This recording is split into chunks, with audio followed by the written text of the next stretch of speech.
I just got back home after having been away for 2 months, and my garden has absolutely exploded with life. Grass has grown through the deck, my bird feeders are hidden away in amongst nettles and willow herbs. The raspberry shrubs are taller than me.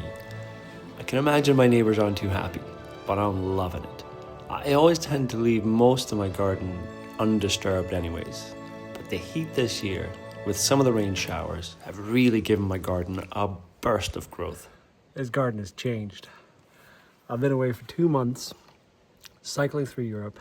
I come back and my garden is completely overgrown. And what it looks like, a haven for wildlife.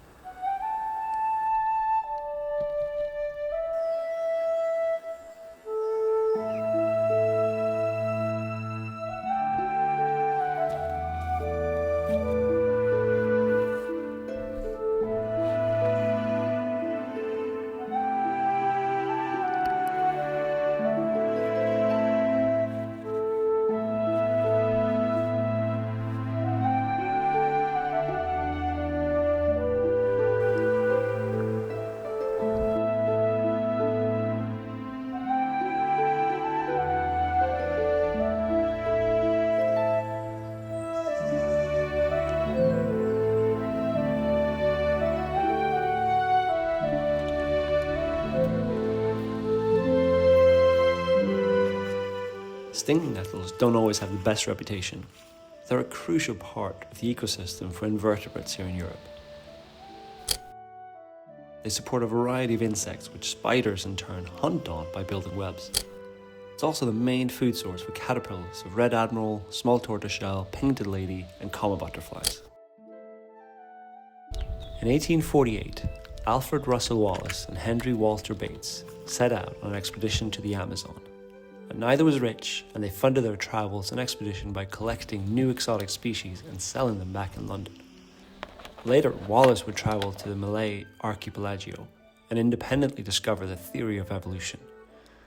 When Henry Bates returned to England in 1859, he had collected over 14,000 species. 8,000 of these were new to science. Bates was also the first to describe that some edible butterflies would protect themselves by appearing like a distasteful species. We now call this Batesian mimicry, and the evidence for this is all around us.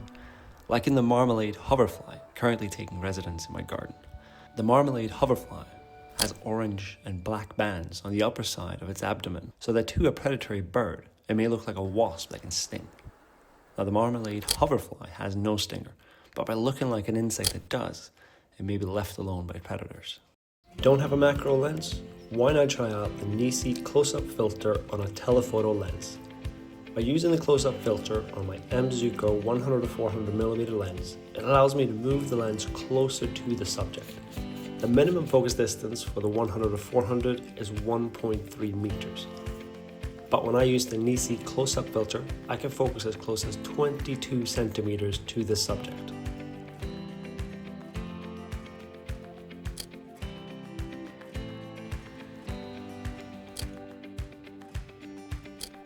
The Nisi close-up lens kit comes with 2 adapter rings that can be used in between the lens and the filter. I used the 72 to 77mm to fit my 100-400mm lens.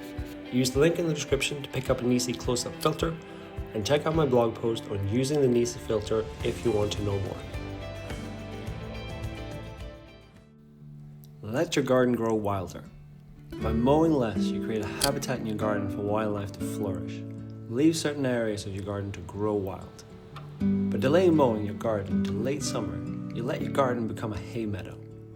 No mow May is one of the easiest ways to support and encourage the wildlife in your garden. From then on, why not just mow part of your garden? I tend to only mow some pathways that I use and let the rest grow wild. By doing this, I often see goldfinches in spring feeding on the dandelions. I have toads and frogs that overwinter in the wilder parts of the garden. A pair of great tits bred in my nesting box. I have field voles in amongst the vegetation. Rabbits sometimes make it in, as do red squirrels, damselflies, butterflies, and a variety of insects and spiders.